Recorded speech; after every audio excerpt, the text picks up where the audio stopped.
Hi everybody and welcome.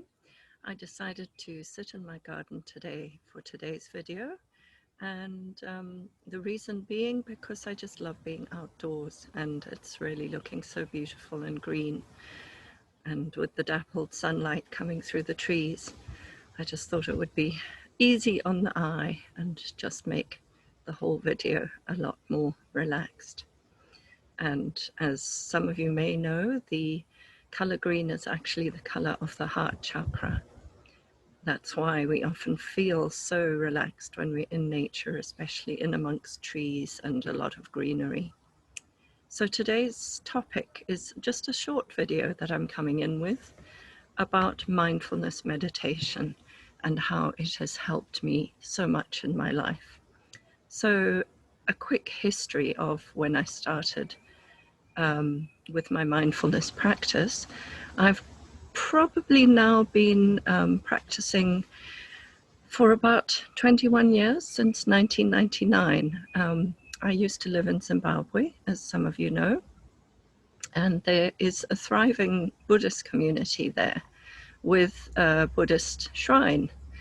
And one of the sort of best teachers actually is a man called Rob Nairn, who used to come and visit us in Zimbabwe and give us teaching on mindfulness meditation as well as other Buddhist practices. And that's how I started to learn about it. As far as my practice goes, I have probably been practicing more seriously for the last, I would say, 8 years, with a regular practice. And it's got to the point now where I don't actually even need to sit and practice. I can just bring it into my day. And, you know, it's sort of changed my state of mind to a point where I can actually bring it into my day at any moment, just focus myself on that moment, and if it's a difficult situation, maybe stop myself and pause before I react to a difficult situation. And it's just made such a difference in my life. It's also helped me so much with depression. I've really suffered from depression since I was a teenager, and was on Prozac in my 30s because my depression got so bad that I could hardly get out of bed to go to work in the morning. But now I feel sad, but it's fleeting. It's there. I accept it. I accept that it's there. I'm very compassionate with myself through it, and kind.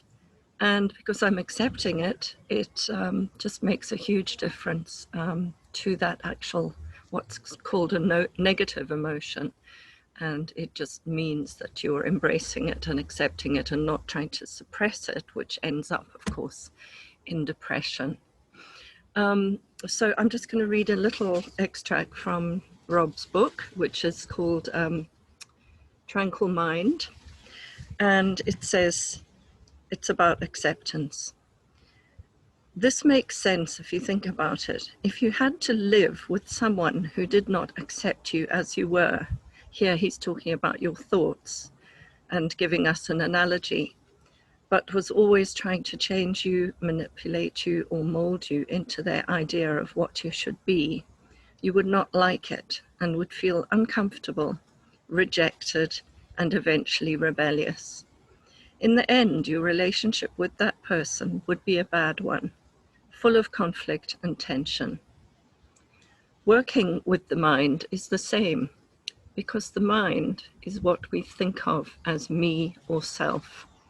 If there is no inner acceptance, then there is no basis for inner harmony and peace. Stated simply, when we talk of acceptance, we are talking of unconditional love, starting with ourselves. If we are unable to accept and love ourselves unconditionally, then we will not be able to accept and love others. If we reject ourselves and live in a state of inner emotional conflict, confusion, and tension, this is what we will put into the world around us, because we manifest what we are. If we learn to accept and love ourselves unconditionally, then this is what we will manifest into the world. That's why mindfulness is so incredibly powerful. We will become happy, peaceful, and loving, and will naturally express those qualities.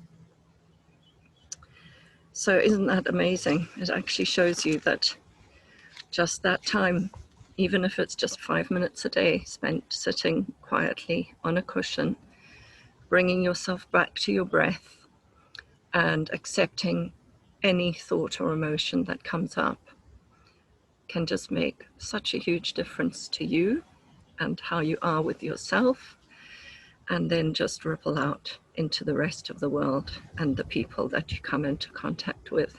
So it's probably one of the most powerful things we can do to help change the world. That's my little bit for today. Thanks for listening and watching, and have a wonderful day.